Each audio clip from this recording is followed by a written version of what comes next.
Robert Pickton is close to death. A Winnipeg rich guy is mad that someone dared to talk about Gaza during a commencement speech. Loblaws is about to kick out Freedom Mobile from its stores, sparking calls of collusion between the company and Rogers and Bell. Civil unrest seizes the French colony of New Caledonia. And democracy advocate Bung has died after more than 110 days of hunger strike in Thailand. Good morning. It's Thursday, May 23rd. I'm Nora from the flattest capital city in Canada, Regina. Here are your headlines.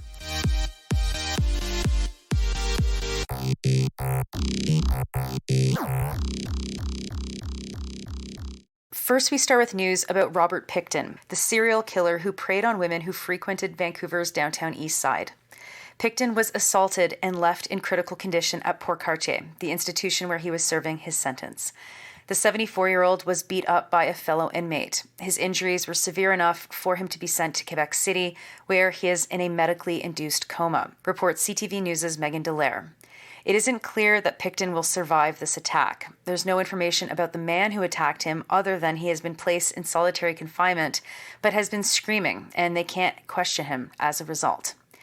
Pickton was apparently moved from a BC institution to Port Cartier to try and protect him from assault. Pickton is Canada's worst serial killer. The DNA of 33 different women was found at his pig farm, and most of his victims were marginalized women, Indigenous women, and/or sex workers whose disappearance was mostly ignored by police. Next to Winnipeg, where Ernest Ratty, a guy with too much money, is mad that Jem Newman, valedictorian for the University of Manitoba's Faculty of Medicine, talked about Gaza in his commencement speech. Ernest thinks that his opinion matters because he paid $30 million to purchase the name of the Faculty of Medicine to be named after his father. It was the largest ever donation made by an individual to the University of Manitoba. CBC News reports that Newman talked about Gaza for 2 minutes of the 9 minutes that he spoke. Classically, CBC mentions that Hamas killed 1,200 people on October 7th before mentioning a single person killed by Israel, which, by the way, is some 40 times more than how many people Hamas killed on October 7th.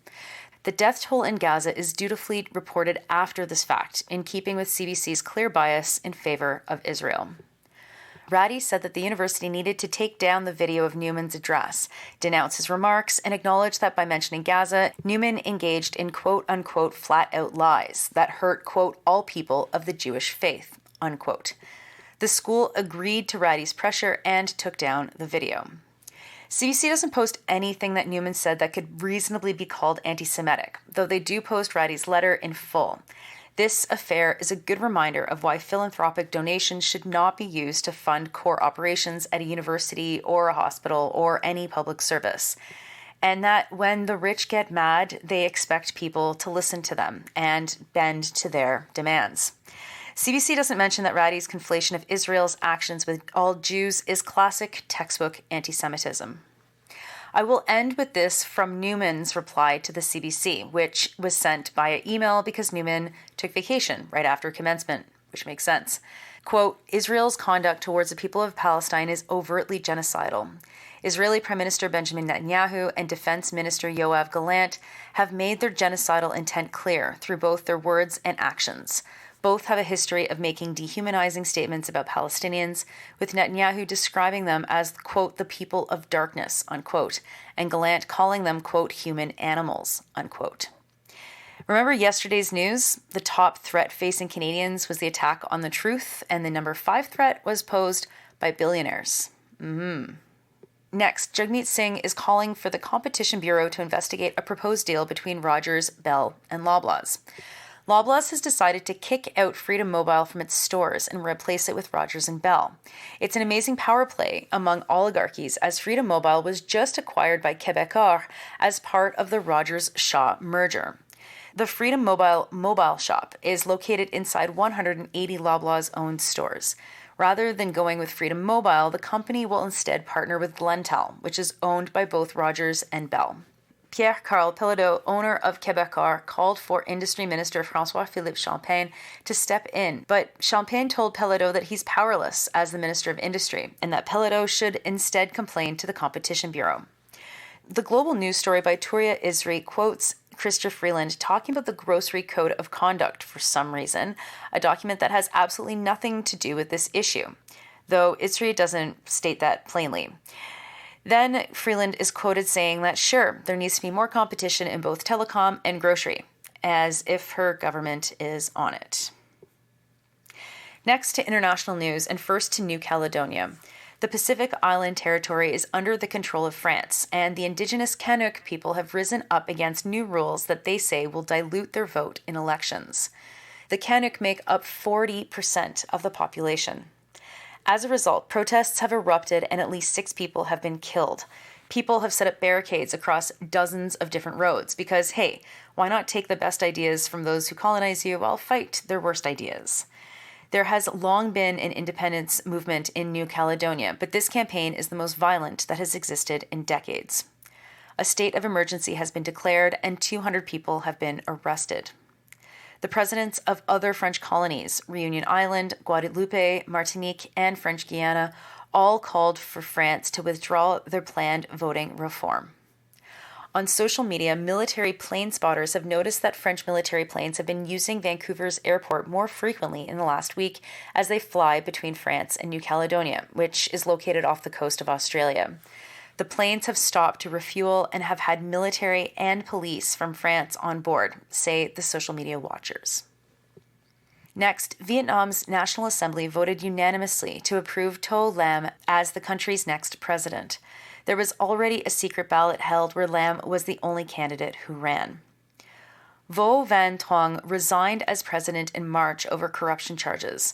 A month later, the Speaker of the National Assembly also resigned over the same charges. Vo had been elected for just 1 year. In Vietnam, the president is largely a symbolic role. Together with the party chief, the prime minister, and the speaker, the 4 positions form the quote-unquote 4 pillars of leadership in Vietnam, reports Al Jazeera. Many analysts see Lam taking this position as being a stepping stone towards moving higher up, like to become party chief at some point. During COVID-19 lockdown, a video was uploaded of Lam eating gold-encrusted steak in London. It went viral before it was removed. And finally to Thailand, where Netiporn Bung Saniksanghom has died.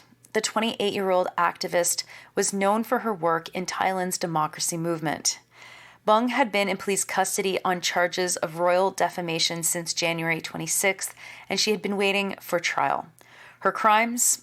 Well, Al Jazeera reports that one was that she conducted a public opinion poll on Thai royal motorcades.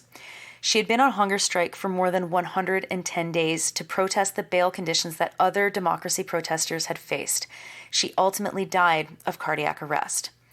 Bung was part of a creative movement that calls out the overwhelming power that the royalty has in Thailand. The movement is called Taluwang, which means shattering the palace. Even though the country has not been under military rule in 9 months, there have been no reforms to make the country more democratic or freer for people to be critical. Emily Palami Predichit, the executive director of the Menuchia Foundation, said this to Al Jazeera, quote, "A young person is dead because she wanted democracy and justice.